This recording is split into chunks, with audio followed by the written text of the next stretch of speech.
वंदितु सर्वसिद्धे धुविममलमणोवमं गदिं पत्ते वोच्छामि समय पाहुड मिणमो सुद केवली भणिदम। पंच परमेष्ठी भगवान की जय हो। समय सार जी महान ग्रंथाधिराज का निर्जराधिकार चल रहा है। हमने पिछली ज्ञानशाला की कक्षा में देखा था, समझा था कि किस प्रकार वह वीतराग सम्यक दृष्टि जीव अपने ज्ञायक स्वभाव को प्राप्त करता है। अपने ज्ञान और वैराग्य की शक्ति के द्वारा वह अपने अपने आत्मस्वरूप में लीन होता है और इसी कारण से वह कर्मों की निर्जरा करता है। आज की इस कक्षा में हम 3 गाथाएं पढ़ेंगे। उसमें सबसे पहले हमें यह समझना है कि वास्तव में आत्मा का स्वभाव क्या है। जब वह जीव आत्म स्वभाव को प्राप्त हो जाता है तब वह रागादि जो विकार भाव हैं, विकारी भाव हैं, उनसे वह स्वयमेव दूर हो जाता है। और जब विकारी भाव उसके दूर हो जाएंगे तो फिर उस जीव के कर्मों का बंध कैसे होगा। देखें गाथा क्रमांक 210। उदय विवागो विविहो, उदय विभागो विविहो, कम्माणं वर्णिदो जिणवरेहि, कम्माणं वर्णिदो जिणवरेहि, णदुते मज्ज सहावा, नदुते मज्ज सहावा, जाणग भावो दु अहमिको, जाणग भावो दुअहमिको। बोलिए उदय विवागो विविहो, कम्माणं वर्णिदो जिणवरेहि, णदुते मज्ज सहावा, जाणग भावो दुअहमिको। उदय विवागो विविहो, कम्माणं वर्णिदो जिणवरेहि, णदुते मज्ज सहावा, जाणग भावो दुअहमिको। गाथा का अर्थ देखें। उदय विवागो विविहो। उदय विवागो अर्थात उदय का विपाक, विपाक का मतलब फल। विविहो अर्थात अनेक प्रकार का होता है। कर्म जब उदय में आते हैं तो अनेक प्रकार के फल देते हैं। कम्माणम अर्थात कर्मों के, वर्णिदो अर्थात वर्णन किए गए हैं, अर्थात बताए गए हैं। किनके द्वारा? जिणवरेहि अर्थात जिनेंद्र भगवान के द्वारा। जिनेंद्र भगवान ने कर्मों का जो फल है, कर्मों का जो उदय रूप में जो फल है वो अनेक प्रकार का बताया है। णदुते मज्ज सहावा। ज्ञानी जीव क्या सोचता है? ण मतलब नहीं, ते मतलब वे जो कर्मों के फल के अनेक प्रकार हैं वे मज्ज सहावा ण मेरे स्वभाव नहीं हैं। उस ज्ञानी जीव का वहां पर यह चिंतन होता है कि वे मेरे स्वभाव नहीं हैं। जाणग भावो दुअहमिको। जाणग भावो अर्थात ज्ञायक स्वभाव हूँ। दु मतलब तो, अहमिको मैं तो एकमात्र, मैं तो एकमात्र ज्ञायक स्वभाव हूँ। जब मैं एकमात्र ज्ञायक स्वभाव हूँ, ज्ञाता दृष्टा हूँ, ज्ञान दर्शन मेरा स्वभाव है, तो ये कर्मों के उदय में जो राग है, द्वेष है, क्रोध है, ये मेरा स्वभाव है ही नहीं। जब ये मेरा स्वभाव नहीं है तो फिर मैं क्यों क्रोध करूं, मैं क्यों राग करूं? इस तरह की परिणति उस जीव की होती है। किस जीव की होती है? जो ज्ञान और वैराग्य की शक्ति से आत्मस्वरूप में लीन होते हैं। वह जीव क्या सोचता है? फिर से देखें गाथा का अर्थ। जिणवरेहि जिनेंद्र भगवान ने कम्माणम विविहो उदय विवागो वर्णिदो अर्थात जिनेंद्र भगवान ने कर्मों के उदय को, अर्थात जब कर्म उदय में आते हैं तो उसके फल को अनेक प्रकार का कहा है। णदुते मज्ज सहावा। वे जो कर्मों का उदय है, फल है, वो मेरा स्वभाव नहीं है। मेरा स्वभाव तो एकमात्र ज्ञायक भाव है। अहमिको मैं तो एकमात्र हूँ। जब मैं एक हूँ तो ये राग द्वेष आदि जो दूसरे परिणाम हैं ये मेरे कैसे हो सकते हैं? मैं तो ज्ञायक स्वभावी आत्मा हूँ। इस तरह का चिंतन वहाँ पर उस ज्ञानी जीव का होता है। गाथा का भावार्थ देखें। जिनेंद्र देव ने कर्मों के उदय के फल अनेक प्रकार के बताए हैं। वे तो मेरे स्वभाव नहीं हैं, मैं तो एकमात्र ज्ञायक भाव वाला शुद्ध आत्मा हूँ। भैया जी, कर्म के उदय का फल अनेक प्रकार का कैसे होता है? 8 कर्म कहे गए हैं, प्रत्येक कर्म का अपना अपना फल है। संसार में देखा ही जाता है, कोई नीच गोत्र में पैदा हुआ, कोई उच्च गोत्र में पैदा हुआ, कोई गरीब है, कोई अमीर है, किसी को सुख है, किसी को दुख है, किसी के पास में बहुत अच्छा फर्स्ट क्लास बंगला है, किसी के पास रहने के लिए झोपड़ी है। अनेक प्रकार के कर्म के उदय जीव के साथ में देखे जाते हैं। जिस जीव ने जैसे कर्म बांधे थे, जिस स्थिति में बांधे थे, जिस अनुभाग रूप में बांधे थे, उस अनुसार अपने अपने कर्मों के अनुसार उसको वैसा फल प्राप्त होता है और वह फल अनेक प्रकार का होता है। जरूरी नहीं है कि 50 लोग मिलकर के एक कार्य कर रहे हों तो 50 लोगों को एक जैसा ही कर्म बंधें, वो उनके परिणामों के ऊपर डिपेंड होता है। 50 लोग हैं, किसी के मन में इस तरह का भाव आ रहा है, जैसे माना कि कोई स्वाध्याय कर रहे हैं, 50 लोग मिलकर के स्वाध्याय कर रहे हैं। अब कोई तो बड़े उत्साह भाव से कर रहे हैं, मुझे तो आत्मा का कल्याण करना है, मुझे तो आत्मा का स्वरूप जानना है, इसलिए मैं पढ़ रहा हूँ। कोई इस तरह से सोच रहा है, अरे मैं पढ़ लूँगा तो कम से कम समाज में मेरी प्रतिष्ठा बनेगी। कोई इस तरह से सोच रहा है, जब मैं पढ़ूंगा तो ज्ञानी विद्वान बन जाऊँगा, फिर लोगों को प्रवचन दूंगा।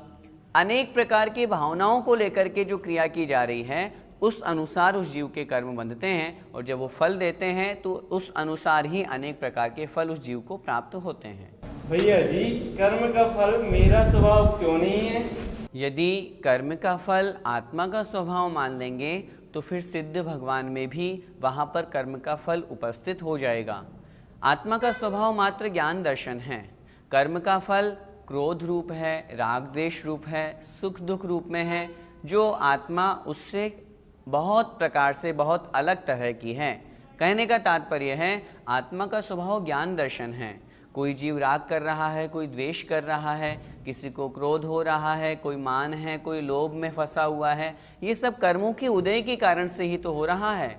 ये आत्मा का स्वभाव थोड़ी ना है। यदि आत्मा का स्वभाव हम इनको मानेंगे तो फिर तो जीव के साथ में इनको हमेशा रहना चाहिए, तो फिर तो वीतरागी जिनेंद्र भगवान के पास में भी राग का भाव नहीं होना चाहिए, जबकि वहाँ पर आत्म स्वभाव को उन्होंने प्राप्त कर लिया। ये सब विभाव हैं, कर्म के कारण से होते हैं। जब कर्म समाप्त हुए तो इनका भी वहाँ पर अभाव हो गया। इस गाथा का पद्यानुवाद पढ़ते हैं। विश्वास हो विविध है विधि के विपाक, ऐसा कहे जिन जिन्हें मम ढोक लाख, होगा नहीं वह विभाव स्वभाव मेरा, ज्ञानी निरामय निरा नित में अकेला। अब अगली गाथा में आचार्य भगवान कह रहे हैं कि यदि परमाणु मात्र भी, बहुत थोड़ा सा भी यदि किसी जीव के राग है तो फिर वह आत्म स्वभाव को नहीं जान सकता, क्योंकि दोनों में से एक ही अवस्था बनेगी, या तो राग रूप ही परिणाम होंगे या फिर आत्म रूप ही परिणाम होंगे। आइए समझते हैं। परमाणु मित्यंपि परमाणु मित्यंपि हुय रागादीनं विज्यते जस्य, भूय रागादीनं तुमिज्येदस्य, हुय रागादीनं विज्यते जस्य, भूय रागादीनं तुमिज्येदस्य, न विसो जानदियप्पा, नविसो जानदियप्पा, नयं तु सौवागम धरोवि। अयं तु सव्वागं धरोधि। बोलिए, परमाणु मित्यंपि हुय रागादीनं तु विज्यते जस्य, न विसो जानदियप्पा, नयं तु सौवागम धरोवि। परमाणु मित्यंपि हुय रागादीनं तु विज्यते जस्य, न विसो जानदियप्पा, नयं तु सौवागम धरोवि। आइए गाथा का अर्थ समझते हैं। परमाणु मित्यंपि, परमाणु मात्र भी, परमाणु मित्यंपि अर्थात परमाणु मात्र भी, पुद्गल का सबसे छोटा अंश परमाणु कहलाता है। अर्थात बहुत थोड़ा सा भी। हुय मतलब हृदय में, रागादीणम रागादि भावों का या रागादि भाव, विद्यते जस्य विद्यमान है, जस्य मतलब जिसके, जिस जीव के हृदय में आत्मा में परमाणु मात्र भी यदि रागादि विद्यमान है, राग द्वेषादि विकारी भाव विद्यमान है, तब णविसो जानदि अपाणयम, णवि अर्थात नहीं, सो मतलब वह आत्मा, जानदि जानता है, अपाणयम अर्थात आत्मा को। यदि परमाणु मात्र भी यदि राग विद्यमान है तो फिर वह आत्मा अपने आत्म स्वरूप को नहीं जानता है। तो मतलब यदि सव्वागम धरोवी, सव मतलब समस्त, आगम मतलब शास्त्रों को, धरोवी धारण करता हुआ भी, अर्थात समस्त शास्त्रों का पारगामी होकर के भी, पारगामी का तात्पर्य ज्ञानी, सभी शास्त्र पढ़ लिए भले ही, शुद्ध ज्ञानी हो गया चाहे भले ही, द्वादशांग का पाठी हो गया, लेकिन यदि परमाणु मात्र भी यदि उस जीव के राग हैं तो फिर वह अपने आत्म स्वरूप को नहीं जान सकता। यह हमें बहुत अच्छी तरह से समझना है कि राग कितना खतरनाक है। आत्मस्वरूप में लीनता तभी बनेगी जब वह राग का पूर्ण रूप से अभाव करेगा। इसीलिए हमें यहाँ पर समझना है, यहाँ किसकी चर्चा चल रही है, यहाँ पर वीतरागी सम्यक दृष्टि की ही चर्चा है, जहाँ राग का पूर्ण अभाव हो गया। फिर से एक बार गाथा का अर्थ देखें, परमाणु मित्तियम्पि, परमाणु मात्र भी, हुए मतलब हृदय में, आत्मा में, रागादीणम रागद्वेष आदि भाव, विद्यते जस्य विद्यमान है जिसके, जिसके हृदय में परमाणु मात्र भी रागादि भाव विद्यमान हैं, सो अपाणयम न जानदी, वह अपनी आत्मा को नहीं जानता है, चाहे भले ही सव्वागम धरोवी, समस्त आगम को, समस्त शास्त्रों को धारण करने वाला अथवा उनको ज्ञाता भी क्यों न हो, लेकिन राग होने के कारण से वह आत्मस्वरूप को नहीं जान सकता। गाथा का भावार्थ देखें, जिसके हृदय में परमाणु मात्र भी रागादि भाव विद्यमान है, वह संपूर्ण शास्त्रों का पारगामी होकर भी, अर्थात संपूर्ण शास्त्रों का ज्ञाता अथवा पठिता होकर के भी, पढ़ने वाला होकर के भी आत्मा को नहीं जानता है। भैया जी, आत्मा का स्वरूप कैसा होता है?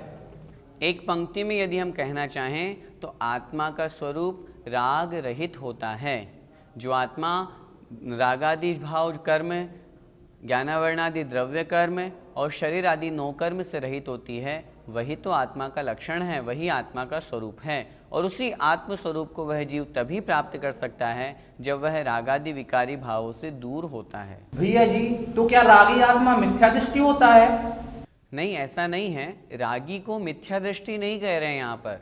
मिथ्या दृष्टि जीव की परिभाषा तो जो गलत श्रद्धान करता है, विपरीत अपनी मान्यता रखता है, उसकी अपेक्षा से है। यहाँ पर वीतरागी सम्यक दृष्टि की बात चल रही है। अगर आप ये कहेंगे कि जहाँ तक राग है वहाँ तक सम्यक दृष्टि नहीं है, तो हम उस सम्यक दृष्टि की अपेक्षा से तो कह सकते हैं कि हाँ, 10वें गुण स्थान तक जितने भी जीव हैं वे वीतराग सम्यक दृष्टि नहीं हैं। क्यों? क्योंकि वहाँ पर राग है।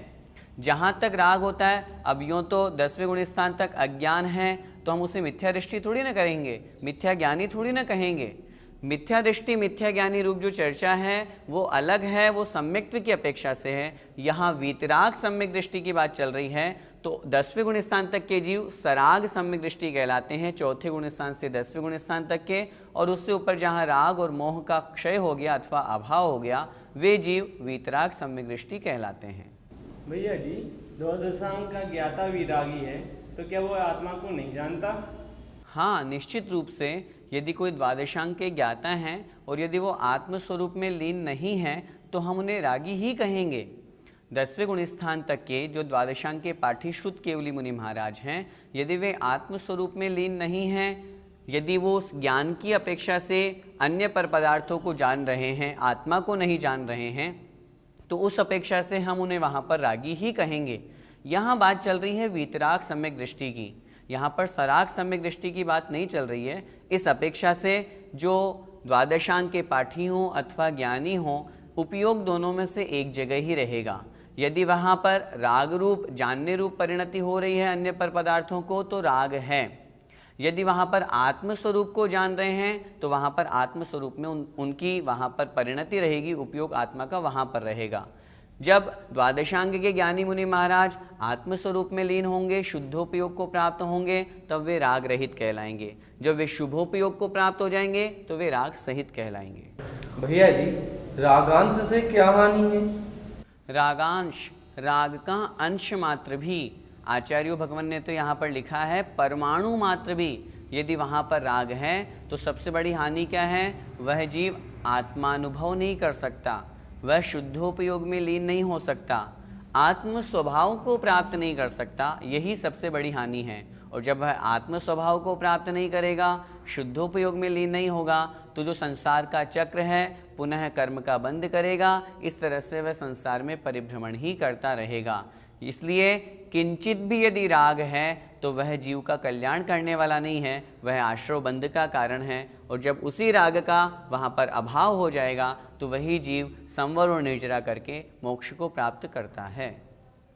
इस गाथा का पद्यानुवाद देखें। तू राग को तनिक भी तन में रखेगा, शुद्धात्म को फिर कदापि नहीं लखेगा। होगा विशारद जिना गम में भले ही, आत्मा त्वदीय कुछ ओ भव में डुले ही। कह रहे हैं अंत में, जो यदि तुम पूरे विशारद, पूरे आगम का यदि तुम ज्ञाता भी बन जाओ, लेकिन यदि अपने आत्मा त्वदीय कुछ हो भव में डुले ही, यदि आत्म स्वरूप में वहाँ पर राग मात्र भी है तो वह आत्मा संसार में भटकेगी। और ऊपर की जो दो पंक्तियाँ कही कि यदि तू राग को थोड़ा सा भी नहीं रखेगा और आत्मा में कभी भी नहीं जाएगा, नहीं प्राप्त होगा, तो संसार में ही भटकेगा। उसी बात को अब एक और गाथा के माध्यम से आचार्य भगवान अगली गाथा में कह रहे हैं, देखें। अपाणमयाणन्तो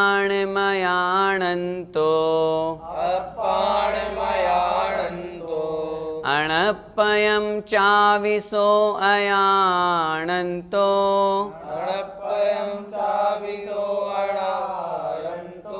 अणपयं चाविसो अयाणन्तो कह होदि सम्मदिट्ठी जीवा जीवे अयाणन्तो। बोलिए। अपाणमयाणन्तो अणपयं चाविसो अयाणन्तो कह होदि सम्मदिट्ठी जीवा जीवे अयाणन्तो। अपाणमयाणन्तो अणपयं चाविसो अयाणन्तो कह होदि सम्मदिट्ठी जीवा जीवे अयाणन्तो। गाथा का अर्थ देखें। अपाणमयाणन्तो, अपाणम अर्थात आत्मा को, अयाणन्तो अर्थात नहीं जानता हुआ, जिसने आत्मा को नहीं जाना। अणपयम अर्थात जो अनात्मा है, जो आत्मा नहीं है, आत्मा के अलावा अन्य पुद्गलादि पर द्रव्य हैं, उनको भी, चावी मतलब उनको भी, सो अयाणन्तो वह नहीं जानता हुआ। जब उसने आत्मा को नहीं जाना तो वह अनात्मा को भी कैसे जान सकता है? उन अनात्मा को भी नहीं जानता हुआ। कह होदि सम्मदिट्ठी, कह मतलब कैसे, होदि मतलब हो सकता है, सम्मदिट्ठी अर्थात सम्यक दृष्टि।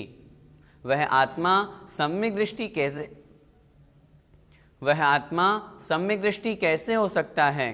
क्यों? जीवा जीवे अयाणन्तो, जीव और अजीव दोनों को अयाणन्तो अर्थात नहीं जानता हुआ। कितनी स्पष्ट बात आचार्य भगवान यहाँ पर लिख रहे हैं। जिसने जीव को और अजीव को ही नहीं जाना तो फिर वह सम्यक दृष्टि कैसे हो सकता है? सम्यक दृष्टि तो वही होगा जिसने आत्मा को जाना, आत्मा के स्वभाव को जाना, और आत्मा के स्वभाव के अलावा जो अन्य पर पदार्थ हैं उनके स्वभाव को जान करके अन्य पर पदार्थों से राग भाव को दूर किया, आत्मा के स्वभाव को जान करके अपने आत्म स्वभाव में स्थित हुआ। वास्तव में वही जीव सम्यक दृष्टि है। मैं पुनः निवेदन करना चाहता हूँ, यहाँ पर वीतराग सम्यक दृष्टि की बात चल रही है और वीतराग सम्यक दृष्टि के लिए इसीलिए कहा गया है क्योंकि वह आत्मा को जान करके आत्म स्वभाव में स्थित होता है, और जिसने आत्म स्वभाव को नहीं जाना तो वह आत्म स्वभाव में स्थित भी नहीं हुआ, इसलिए वह सम्यक दृष्टि नहीं है, अर्थात वीतराग सम्यक दृष्टि नहीं है। 10वें गुण स्थान तक के सभी जीव सराग सम्यक दृष्टि, चौथे गुण स्थान की अपेक्षा से मैं चर्चा कर रहा हूँ, चौथे गुण स्थान से 10वें गुण स्थान तक के जो जीव हैं वे सराग सम्यक दृष्टि कहे गए हैं। जहाँ राग का अभाव हो जाता है, आत्मस्वरूप को जान लिया जाता है, वहाँ वीतराग सम्यक दर्शन होता है। द्रव्यानुयोग की अपेक्षा से 7वें गुण स्थान से शुद्धोपयोग होता है, उस अपेक्षा से भी वहाँ पर वीतराग सम्यक दर्शन की परिभाषा घटित होती है, क्योंकि वहाँ पर अतिमंद कषाय है और बहिरंग में कषाय का उदय नहीं है या बहिरंग में वह कषाय दिख नहीं रही है। इस अपेक्षा से द्रव्यानुयोग के अनुसार, या यूँ समझना चाहिए कि द्रव्यानुयोग के अनुसार वहाँ पर वो परिभाषा बताई जाती है। कहने का तात्पर्य एक बार फिर से गाथा का अर्थ देखें। अपाणम अयाणंतो अर्थात आत्मा को नहीं जानता हुआ, अणपयम चाविसो अयाणंतो अर्थात अनात्मा को भी वह नहीं जानता हुआ, कह होद सम्यक दृष्टि अर्थात वह सम्यक दृष्टि कैसे हो सकता है। क्यों नहीं हो सकता सम्यक दृष्टि? क्योंकि उसने जीव और अजीव जो दो मुख्य तत्व हैं, इन दोनों को ही अयाणंतो नहीं जाना, जीव के वास्तविक स्वभाव को नहीं जाना। जब जीव के वास्तविक स्वभाव को नहीं जाना तो फिर वो अजीव को भी कैसे जान सकता है, और दोनों को नहीं जानने के कारण से हम उसे सम्यक दृष्टि नहीं कह सकते। गाथा का भावार्थ देखें। जब वह आत्मा को नहीं जान सकता तो वह अन्य को भी नहीं जान सकता। इस प्रकार जीव और अजीव दोनों को ही नहीं जानने वाला सम्यक दृष्टि कैसे हो सकता है, अर्थात कभी नहीं हो सकता। भैया जी, आत्मा को नहीं जानने वाला अनात्मा को भी कैसे नहीं जानता? जिसने एक को नहीं जाना वह अन्य को कैसे जान पाएगा। जैसे माना कि जिसने एक को जान लिया वही तो अन्य को जानेगा। माना कि यहाँ पर 100 वस्तुएं रखी हुई है, उन 100 वस्तुओं में से एक मेरी है, मैंने जाना कि हाँ ये मेरी है, तो उसको मैंने अपना जाना, उस जानने के साथ में अन्य को भी तो मैंने जाना कि ये मेरी नहीं है। जब एक को जानेंगे तो अन्य को जानेंगे, उसी तरह जिसने आत्मा को जान लिया वही व्यक्ति अन्य को भी जान सकता है, और जिसने आत्म स्वभाव को भी नहीं जाना वह अन्य को कैसे जान सकता है, अर्थात नहीं जान सकता। तो भैया जी, रागी सम्यक दृष्टि जीव नहीं है तो क्या रामचंद्र और भरत आदि सम्यक दृष्टि जीव नहीं थे? जब रामचंद्र जी, भरत आदि जब गृहस्थावस्था में थे तब वे सम्यक दृष्टि जीव तो थे, लेकिन यहाँ पर कौन से सम्यक दृष्टि की बात चल रही है? यहाँ वीतराग सम्यक दृष्टि की बात चल रही है, इसलिए वे वीतराग सम्यक दृष्टि उस अवस्था में नहीं थे। उस समय उनके राग था तभी तो वे युद्ध कर रहे थे। अगर युद्ध करते, राग के बिना युद्ध कैसे हो सकता है? वीतराग अवस्था में तो मात्र आत्म ध्यान में लीनता होती है, इसलिए वे सम्यक दृष्टि तो थे लेकिन वीतराग सम्यक दृष्टि नहीं थे। लेकिन वे सम्यक दृष्टि भी मिथ्या दृष्टि की अपेक्षा से बंध कम करते थे। वे घर में रह कर के भी किस प्रकार उनकी परिणति होती थी? घर में 2 तरह के लोग रहते हैं, एक नौकर, एक मालिक। हम नौकर की तरह काम करेंगे तो राग कम होगा, और यदि मालिक की तरह अपना स्वामित्व उपस्थित करेंगे तो राग ज़्यादा होगा। हम गृहस्थ में रहते हैं। आज की इन दोनों गाथाओं से, तीनों गाथाओं से हमें क्या समझना है? हमें राग से बचना है, हमें नौकर की तरह अपने शरीर से, अपने भावों से, अपने परिवार में कार्य करना है। यदि ऐसा करेंगे तो राग भाव कम होगा। जब राग भाव कम होगा तो निश्चित रूप से हमारा जो लक्ष्य है वीतराग अवस्था प्राप्त करना, उस ओर हम आगे बढ़ेंगे। पद्यानुवाद देखें। आत्मान आत्म अनात्म को लखेगा, सम्यक्त्व पात्र किस भांति अहो बनेगा।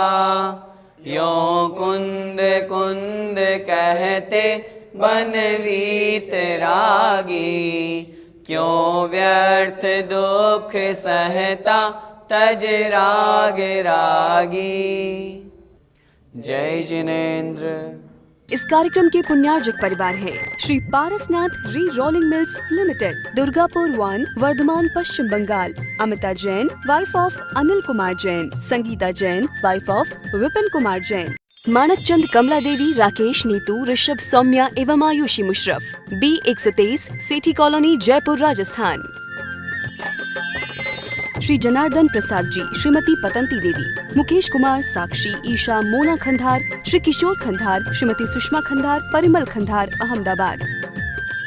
शुल्लक 105 श्री ज्ञान सागर जी महाराज की पुण्य स्मृति में श्रीमती शांति देवी छाबड़ा, पटना, बिहार। ईसरी पारसनाथ एवं उनके पुत्र पुत्रवधू श्री अशोक उमा, पटना। श्री विनोद बबीता, गुवाहाटी। श्री सुनील शालू, पटना। ब्रह्मचारी संजय भैया, ईसरी। श्री अभय मेघना, चंडीगढ़। श्री आलोक मेघना, वडोदरा।